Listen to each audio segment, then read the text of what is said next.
you ask consumers about what inflation is going to be over the next year, they have these very, very high forecasts that are completely unprecedented, except in times when the gasoline price is spiking, which has not happened. You can see that black line has been below zero. We're in a falling gasoline price environment for the most part, but inflation expectations have gone to the moon. And the reason that's happening is consumers are concerned about tariffs and track tariff revenue, daily revenue. This is looking at it averaged over the last 2 months because it's a very jumpy, bumpy series, but you can see that the U.S. is taking in a lot more tariff revenue, which means that things coming into the country are being charged those tariffs, maybe not completely in totality yet. We probably haven't seen the full force of the tariffs in terms of the daily revenue impact, but we know that that is potentially going to be leaked through into higher prices. Where do we expect we're going to see this?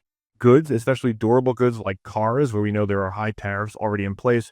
Anything with steel and aluminum, which are also have very high tariffs attached to them as components, also potentially could be rising in price, but that's going to take a while. Inventories get wound down, existing because of things on the shelf get bought and sold, and then only then do you have to import new things and pay those higher tariffs. But this has already started to show through in car auctions. So auctions for used cars are starting to show signs of inflation already ahead of what we think is going to be the major impact from the tariffs. Where are we not going to see as much inflation, or actually see less inflation?